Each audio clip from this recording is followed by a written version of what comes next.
রাজ্যে বেকারদের সংখ্যা হু হু করে বাড়ছে। এ রাজ্যে যারা বেকার আছেন তারা হয়তো স্বপ্ন দেখছেন, আবার কেউ কেউ বলছেন যে এই সময়ের মধ্যে বোধহয় তার আশার পূরণ হবে না। কেউ কেউ বলবেন যে যারা দীর্ঘ সময় রাজ্যের বেকারদের নিয়ে কথা বলছেন, বেকার ইস্যুতে তারা কথা বলছেন, তারা তো কথা বলেই যাচ্ছেন।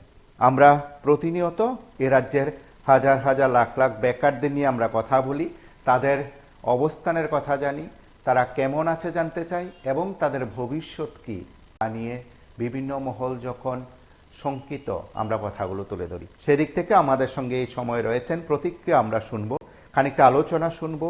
আমাদের সঙ্গে রয়েছেন যুব কংগ্রেসের অন্যতম নেতা শাহজাহান ইসলাম। শাহজাহান বাবু, PV24 আপনাকে স্বাগত। এবং এই সময়ের মধ্যে রাজ্যের বিভিন্ন ইস্যুতে আপনারা কথা বলছেন, তার মধ্যে অবশ্যই বেকারত্ব, বেকার ইস্যু, কর্মসংস্থান এবং সরকারের বিভিন্ন দপ্তরগুলোতে শূন্যপদ ইত্যাদি বিষয়গুলো রয়েছে। সামগ্রিকভাবে আপনার কি ব্যাখ্যা থাকবে?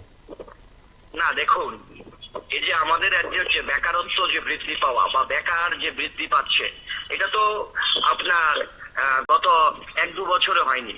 একটা 2 দশকের বেশি ধরে আমাদের রাজ্যে বেকারত্ব যে সমস্যা, যে এটা এখনো সমাধান করতে পারেনি কোনো সরকারই। যদি আপনি বেকারত্বের কথা বলুন, পূর্বের সরকারের সময় সেই বেকারত্ব নিয়ে বিভিন্ন রাজনৈতিক দল বা আমাদেরও একটা অভিযোগ ছিল যে এখানে বেকারত্ব বৃদ্ধি পেয়েছে। কিন্তু আমরা দেখতে পেয়েছিলাম 18 সালে একটা সরকার রাজ্যে ক্ষমতায় আসার আগে, সেখানে তারা বলেছিল যে রাজ্যে যদি এই সরকার, বিজেপি সরকার ক্ষমতায় আসে, তাহলে বছরে 50,000 করে সরকারি শূন্য পদ পূরণ করা হবে, মানে বেকারের কর্মসংস্থান করা হবে এবং মিস কলের মাধ্যমে কর্মসংস্থান করা হবে। কিন্তু যদি আমরা জানতে চাই আপনাদের মাধ্যমে যে আমাদের রাজ্যে এই গত 6 বছরে বিজেপি সরকার ক্ষমতায় আসার পর এই রাজ্যে বছরে যদি 50,000 করে সরকারি শূন্যপদ পূরণ করা হয়, তাহলে এই 6 বছরে তো 3 লক্ষ সরকারি শূন্যপদ হওয়ার কথা। যেখানে আমাদের রাজ্যের যদি আমরা কর্ম বিনিয়োগ দপ্তরের যদি কথাটা যদি বলি, সেখানে প্রায় 10 লক্ষের অধিক আমাদের রাজ্যে এই মুহূর্তে বেকার যারা আছেন। তো সেখানে 3 লক্ষ যদি আমরা বছরে 50 করে ধরি, 6 বছরে 3 লক্ষ হওয়ার কথা। তো রাজ্য সরকার কি বলতে পারবে এই সরকারি শূন্যপদ পূরণ হয়েছে কিনা? একটা বেকারত্ব আমাদের রাজ্যে একটা বড় সমস্যা। আমরা যুব কংগ্রেস বারংবার, আপনারা দেখেছেন, এ রাজ্যের যুবকদের কর্মসংস্থানের জন্য, সরকারি শূন্যপদ পূরণ করার জন্য আমরা বারংবার দাবি জানিয়ে আসছিলাম, আমরা আন্দোলন করে যাচ্ছিলাম। আমরা কর্ম বিনিয়োগ অফিসে বারবার গিয়েছি, সেখানে কোনো সরকারের হেলদোল নেই। কিন্তু যদি আমরা লক্ষ্য করি যে আমাদের এই যে ট্যুরিজম দপ্তরের পক্ষ থেকে যে একটা কর্মসূচি 1 মাস ব্যাপী নেওয়া হলো রাজ্যের যুবকদেরকে খুশি করার জন্য, ওনারা বলছেন, আমরা মনে করি যে এটা সম্পূর্ণভাবে যুবকদের সঙ্গে একরকম প্রতারণা করা হচ্ছে। এই রাজ্যের মানুষের ট্যাক্সের টাকা দিয়ে একটা অনুষ্ঠানের নামে মন্ত্রীদের, এই শাসক দলের নেতা মন্ত্রীদের পকেট ভারী করার একটা রাস্তা আর কি পথ অবলম্বন করেছেন ওনারা। আজকে এই রাজ্যে প্রয়োজন ছিল আমাদের রাজ্যের বেকার যুব সমাজের যে হলুদ খাম, যে খামের মধ্যে, হলুদ খামের মধ্যে তার কর্মসংস্থানের, তার চাকরির অফারটা পাবে, সেখানে তাদের হাতে দেওয়া হচ্ছে হলুদ রঙের বা পিঙ্ক কালারের, গোলাপি রঙের পাস দেওয়া হচ্ছে, যে ট্যুরিজম দপ্তরের নাম দিয়ে সেখানে একটা অনুষ্ঠান করা হবে। আসলে আমরা মনে করি এটা বেকারদের সঙ্গে, যুবক সম্প্রদায়ের সঙ্গে একরকম প্রতারণা। আমরা যদি আপনাদের মাধ্যমে জানতে চাই যে এই ট্যুরিজম দপ্তরে যে কোটি কোটি টাকা খরচ করে 1 মাস ব্যাপী যে একটা কর্মসূচি প্রমোফেস করা হলো, সেখানে আপনারা কি বলতে পারবেন যে গত 6 বছরে আমাদের রাজ্যে বিজেপি সরকার ক্ষমতায় আছেন, এই 6 বছরে ট্যুরিজম দপ্তরে কতজন বেকারের কর্মসংস্থান হয়েছে, কতটা সরকারি শূন্যপদ পূরণ করা হয়েছে, তার কোনো তালিকা আপনাদের কাছেও নেই, সরকারও দিতে পারবে না। অথচ রাজ্যের মানুষের ট্যাক্সের টাকা দিয়ে সেখানে নিজেদের পকেট ভারী করার একটা ষড়যন্ত্র বা একটা পথ অবলম্বন তারা করেছে। সম্পূর্ণভাবে বেকারদের সঙ্গে প্রতারণা ছাড়া এটার কিছু না। আপনারা সংগঠনগতভাবে যে বিষয়গুলো উত্থাপন করেছেন, বিভিন্ন জায়গায় গেছেন, এখন প্রশ্ন হলো রাজ্যের বেকারদের সঙ্গে নিয়ে বেকারদের কাছে আপনারা কিভাবে বুঝবেন? দেখুন, বেকারদের কাছে আমাদের একটাই বার্তা, এটা এই রাজ্যের প্রত্যেকটা শিক্ষিত বেকার যুবক যুবতীদের তাদের অধিকার। কারণ সরকার মানুষের কাছে দায়বদ্ধ। এই সরকার 18 সালে ক্ষমতায় আসার আগে তারা বলেছিল বছরে 50,000 সরকারি শূন্যপদ পূরণ করবে, মিস কলের মাধ্যমে কর্মসংস্থান দেওয়া হবে। আজকে এই মিস কল নাম্বারটা কোথায়? বছরে 50,000 চাকরি কোথায়? এটা তো রাজ্যের শিক্ষিত বেকার যুবক যুবতীদেরকে উচিত তাদেরকে প্রশ্ন করা যে আমরা হলুদ পাস চাই না ট্যুরিজমের নামে, আমাদের কাছে হলুদ খাম দিতে হবে, যেখানে আমার যে ন্যায্য অধিকার, আমার যে কর্মসংস্থান, আমার যে চাকরির অধিকার সেটা আমাকে দিতে হবে।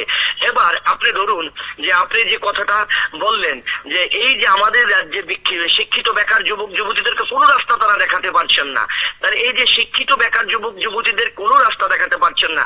আজকে টেট উত্তীর্ণ যারা টেট পরীক্ষা দিয়েছেন তাদেরকে নিয়োগ করছেন না এই সরকার।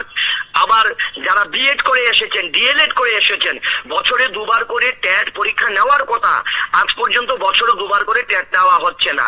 গত 2 বছরের অধিক ধরে এই রাজ্যের টেট পরীক্ষা বন্ধ আছে। আমরা দেখি আমাদের রাজ্যের শিক্ষিত কিছু কিছু যুবক যুবতীরা কিছুদিন বাদে বাদে মুখ্যমন্ত্রীর বাড়িতে যান মুখ্যমন্ত্রীর সঙ্গে দেখা করার জন্য, কিন্তু এই রাজ্যের মুখ্যমন্ত্রী এই রাজ্যের শিক্ষিত বেকার যুবক যুবতীদের সঙ্গে দেখা করেন না। যারা টেট উত্তীর্ণ, যারা নিজের চাকরির জন্য সরকারের কাছে যাচ্ছেন, মুখ্যমন্ত্রীর কাছে যাচ্ছেন দেখা করার জন্য, তাদের সঙ্গে দেখা করেন না, কথা বলেন না। অথচ যারা বিএড ডিএলএড উত্তীর্ণ হয়েছেন, টেটের জন্য মুখ্যমন্ত্রী বাড়ির সামনে যান, তারা দেখা করেন না। সেখানে পুলিশ প্রশাসন দিয়ে লাঠিচার্জ করে তাদের মুখে চাপা দিয়ে তাদেরকে মুখ্যমন্ত্রীর বাসভবন থেকে সরিয়ে দেওয়া হয়। অথচ আমাদের রাজ্যের মুখ্যমন্ত্রী, যিনি রাজ্যের শিক্ষামন্ত্রী, তিনি মেলা আর খেলা নিয়ে ব্যস্ত আছেন, তিনি ব্যস্ত আছেন প্রমো ফেস্ট নিয়ে। তিনি রাজ্যের এক শ্রেণীর কন্টেন্ট ক্রিয়েটরদের সঙ্গে উনি দেখা করেন। এখন আপনি আমাকে বলবেন কি আপনি কি কন্টেন্ট ক্রিয়েটরদের বিরুদ্ধে? কোনোভাবেই আমরা কন্টেন্ট ক্রিয়েটরদের বিরুদ্ধে না। কন্টেন্ট ক্রিয়েটরদের সঙ্গে আমরা দেখি আমাদের রাজ্যের বিজেপি দল বা বিধায়ক, মন্ত্রী, মুখ্যমন্ত্রী আমরা বহু দেখেছি বারংবার, তাদের সঙ্গে তাদের দেখা করার সময় থাকে, তাদেরকে উৎসাহ দেওয়ার তাদের সময় থাকে। আর অথচ যারা জাতির মেরুদণ্ড, যেটা আমরা যদি বিবেকানন্দের ভাষায় বলি যে education is the backbone of the nation, সুশিক্ষা হচ্ছে জাতির মেরুদণ্ড। এই জাতির মেরুদণ্ডকে যদি ঠিক রাখতে হয়, তাহলে সেখানে শিক্ষকের প্রয়োজন। আজকে রাজ্যের শিক্ষা ব্যবস্থার কি বেহাল দুর্দশা, সেখানে কর্মসংস্থান নেই, শিক্ষকের অভাবে স্কুলে তালা ঝুলছে, অভিভাবকরা স্কুলে তালা ঝুলিয়ে দিচ্ছেন, ছাত্রছাত্রীরা রাস্তায় নেমে প্রতিবাদ করছেন, সেখানে শিক্ষক স্বল্পতার কারণে। আজকে একজনও ট্যাগ উত্তীর্ণ বা যারা ট্যাগ যারা দেবেন তাদেরকে তারা কোনোভাবেই নিচ্ছেন না। এটা তো সরকারের ব্যর্থতা, এটা যুব কংগ্রেস কোনোভাবেই মেনে নিতে পারে না। আমরা বারংবার দাবি জানাচ্ছি, আবারও দাবি জানাচ্ছি যে এই রাজ্যের শিক্ষিত বেকার যুবক যুবতীদের দেওয়া যে তাদের প্রতিশ্রুতি 18 সালে, তা যাতে অক্ষর অক্ষরে পালন করা হয়।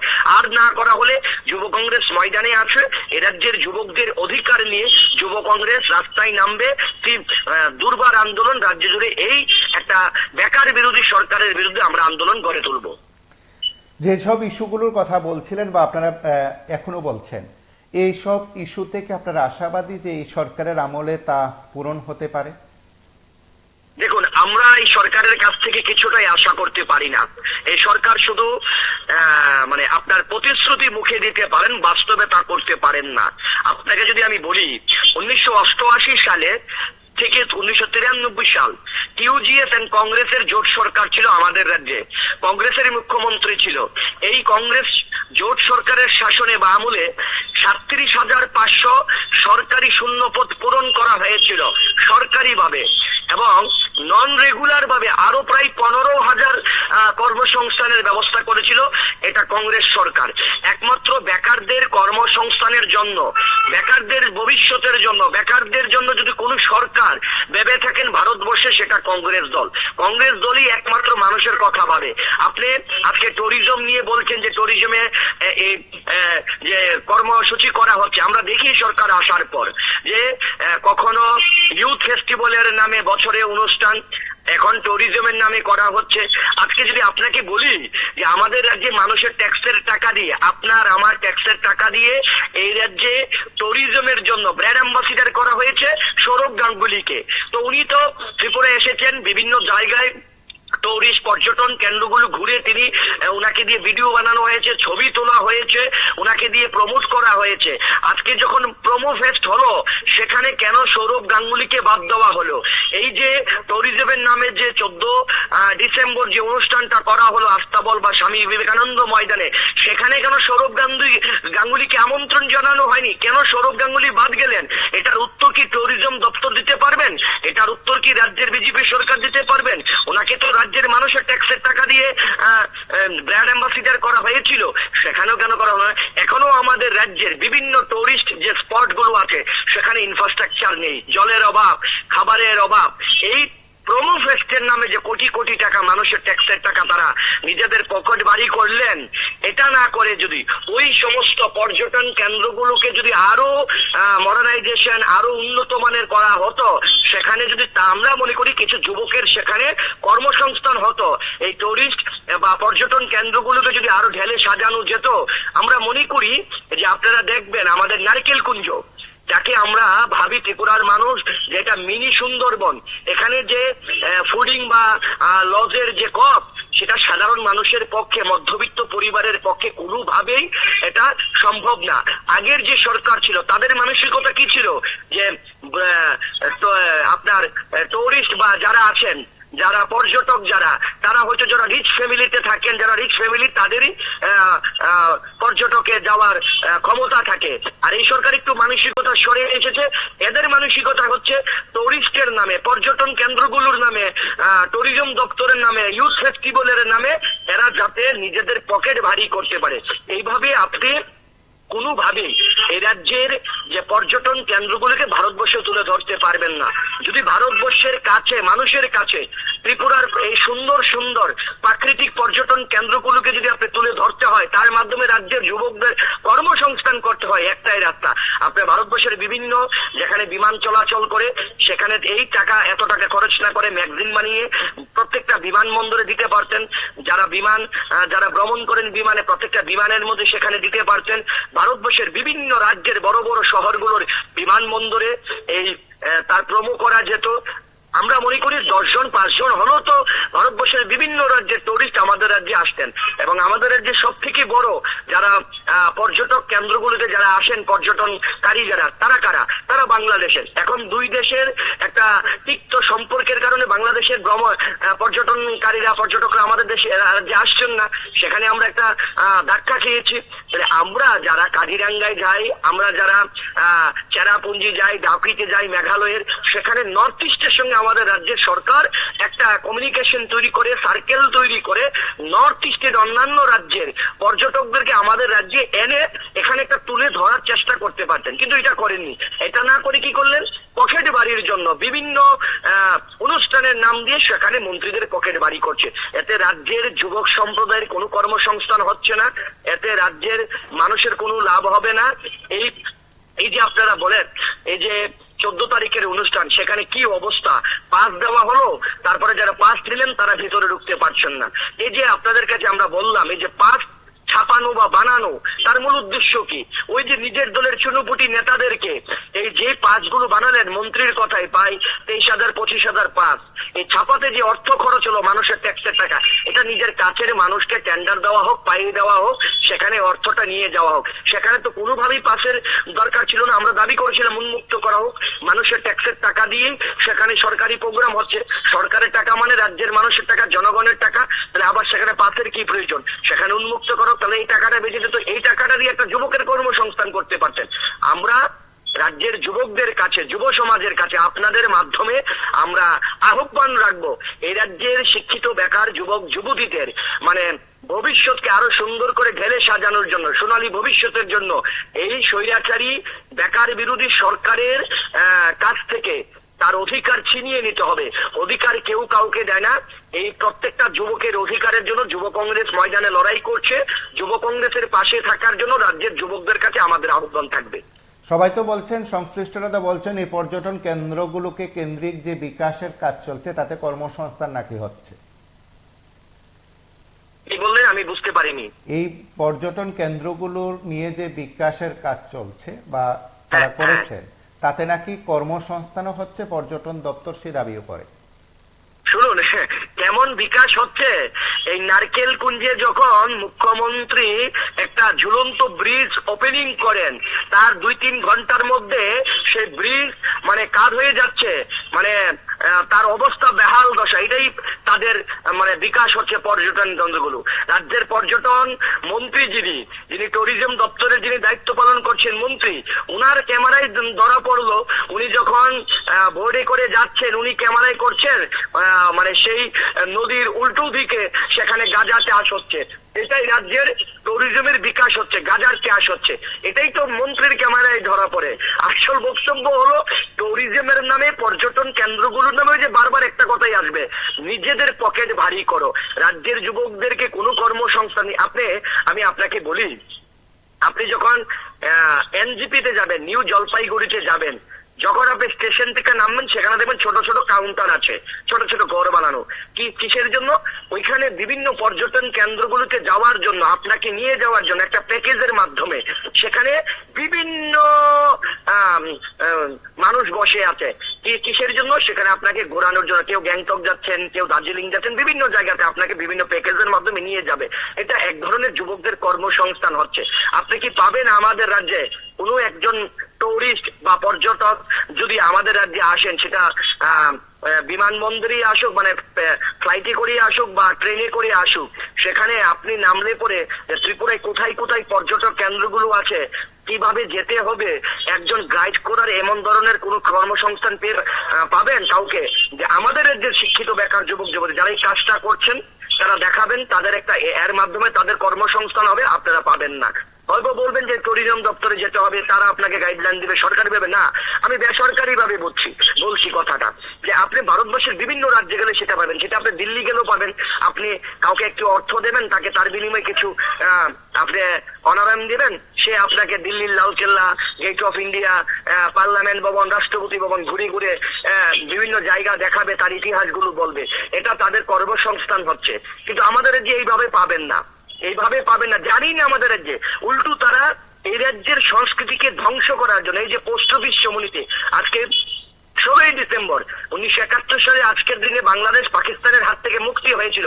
ইন্দিরা গান্ধী তার সহযোগিতা করেছিলেন, যিনি এই পাকিস্তানের হাত থেকে বাংলাদেশকে মুক্তি দিয়েছিলেন ইন্দিরা গান্ধী। আজকে এই 1971 সালের আমাদের বীর সেনারা যারা যুদ্ধ করে পাকিস্তানের হাত থেকে বাংলাদেশকে রক্ষা করেছিল, সেদিন যে কামান ব্যবহার করেছিলেন সেটা আমাদের পোস্ট অফিস সমনীতে ছিল। বাংলাদেশের যারা পর্যটক আমাদের রাজ্যে আসতেন তারা জানতেন এখানে একটা ইতিহাস, এটার সঙ্গে 71 সালে ত্রিপুরার ভারতবর্ষের সেনাবাহিনীর একটা সম্পর্ক। প্রি প্ল্যান ভাবে এটাকে এখান থেকে তুলে নিয়ে এমন একটা জায়গা নিয়ে গেছেন, এখন আর কেউ খোঁজ রাখে না। অন্য কোন লোক আসলে তারা শহরে ঘোরাঘুরি করেন, তারা জানেনই না যে এখানে একটা এমন ধরনের স্মারকলিপি বা এখানে স্মরণীয় একটা জিনিস ছিল। আপনাকে বলতে হবে যে এটাকে অমুক জায়গায় রাখা আছে, আপনি যেতে পারেন। তারা জানেই তো না, এটা কে গাইড করবেন? এই যে পর্যটন, ছোট ছোট পর্যটন কেন্দ্রগুলো, এটাও তো আপনাদের হেরিটেজ পার্ক, নেহেরু পার্ক, বিভিন্ন, আমি সবগুলো ভুলেও যাচ্ছি। এই জায়গাগুলোকে চেনানোর জন্য, পর্যটকদেরকে নিয়ে যাওয়ার জন্য একজন যে গাইডলাইন বা রাজ্যের যুবকদের এর মাধ্যমে কর্মসংস্থান কোথাও পাবেন না। আমরা চাই রাজ্যের যুবকদের কর্মসংস্থান হোক, এই সরকারের কাছে দাবি চাই। অবশ্যই, অসংখ্য ধন্যবাদ। আমরা কথা বললাম শাহজাহান ইসলামের সঙ্গে। এক কথাই তিনি বলছেন যে কর্মসংস্থান হোক, বেকারদের কর্মসংস্থান হোক, বেকাররা কাজ পাক, তাদের ভবিষ্যৎ নিশ্চিত করা হোক। যে কথা রাজনৈতিক মঞ্চে, ভীষণ ডকুমেন্টে এবং অবশ্যই নির্বাচনী প্রতিশ্রুতি কিংবা সংকল্পপত্রে বলা হয়, সেই কথাটি তারা বলছেন। যাদের বলা দরকার, যাদের করা দরকার, বা যারা কথা দিয়েছেন কথা রাখা দরকার, তাদের নিয়ে কি ভাববেন এ রাজ্যের লাখ লাখ বেকাররা? আপনারা এই ভাবুন। সঙ্গে থাকুন, দেখতে থাকুন PB24, আর অনেক বিষয় রয়েছে।